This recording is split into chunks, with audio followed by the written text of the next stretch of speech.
Hello, this is Mr. Davis, and these are the Style Pile Notes.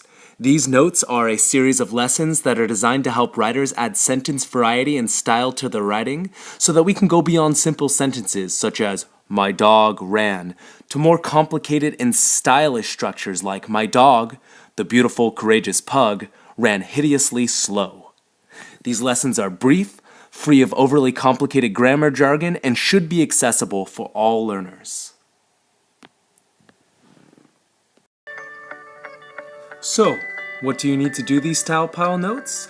If you're in my class, ask for a copy, or if you're not in my class, print a copy of the Style Pile Notes. Here's how it works. Watch the lessons while filling in your notes. You only need the parts that are in red font. If you want to take down more notes than what's in the red font, you're free to do so.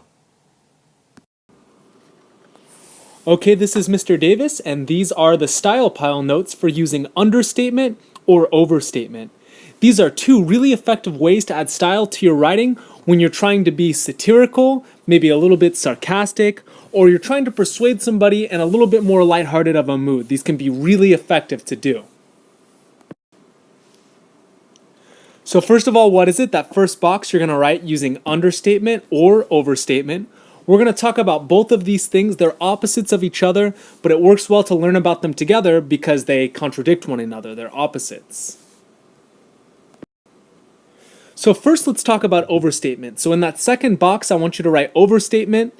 You can take these notes down, but make sure you leave room because you're going to do understatement in just a moment. So I'm sure you've probably used overstatement in your own lives and not even realized it.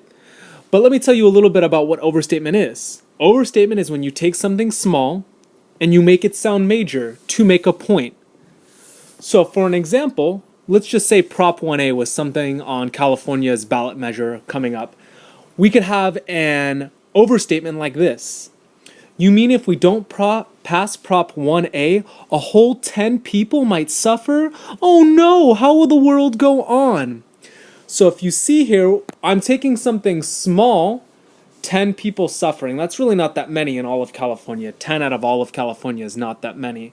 They're going to suffer if we pass Prop 1A, and then I kind of add this little satirical, sarcastic remark at the end. Oh no, how will the world go on?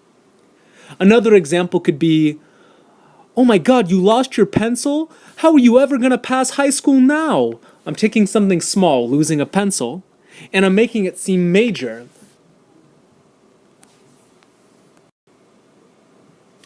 And now to understatement. Understatement is when you take something major and you make it sound small to make a point. So it's the opposite of overstatement. Here's an example for you. Let's say Prop 1A is to lower the drinking age to 18 instead of 21. Here's an example of me using understatement to prove that that's not a good idea. If we pass Prop 1A and lower the drinking age to 18, we will only have a few thousand teenagers die in car crashes. No biggie. You can see here that a few thousand teenagers dying in car crashes, that's actually a pretty major thing, but I'm making it sound small when I go, no biggie. That's what understatement is. Okay, now we're going to apply some of that knowledge that we just took. So I'm going to ask you, is this here an example of understatement? Meaning, are we taking something that is big and making it seem small? Or is this an example of overstatement? So we're taking something that's small and we're making it sound big. So I want you to pause the video, read this example to yourself and decide, is this an example of understatement, something big making it sound small? Or is it an example of overstatement, something small making it sound big? Okay, let's look at this example together. It says, I have to have this operation. It isn't very serious. I have this tiny little tumor on the brain. This is from Catcher in the Rye. If you said understatement, you're correct.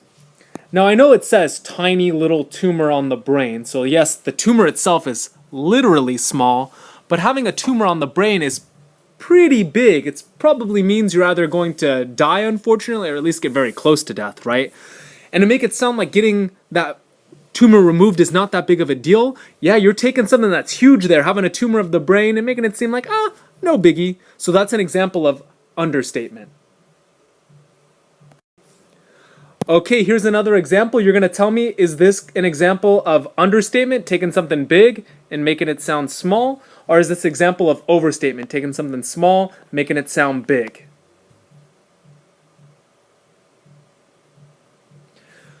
So, it says here, describing Moaning Myrtle. If you don't know Moaning Myrtle from Harry Potter, she's like a character who's always whining, always crying, always upset, right? And if we describe that character as being a little sensitive, that's another example of an understatement. Moaning Myrtle is somebody who whines and cries a whole bunch, so that's big.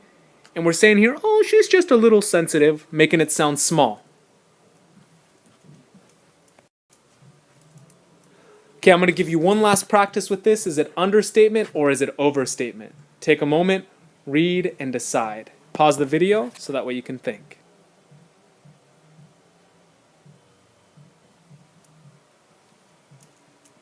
Well, this time, if you said understatement, guess what? You're wrong, because it's not understatement this time. It is overstatement here. We're taking something that is small and we're making it seem really major, really big. We should ban swearing in public. Think about what chaos would ensue if a child heard an inappropriate word at a baseball game. The world would end. Come on, people, let's be reasonable. So we're taking something small, swearing in public, which I guess isn't good, but it's definitely not going to be the end of the world, right? And we're making it seem big, like the whole world's going to end if one kid hears one curse word at a baseball game. Obviously, we're overstating that. We're making something small into something big. Making mountains out of molehills, if you're familiar with that expression. All right, now that we've practiced it, I'm going to have you go down to that third box, the use it box, and I want you to use it. And here's what I want you to do.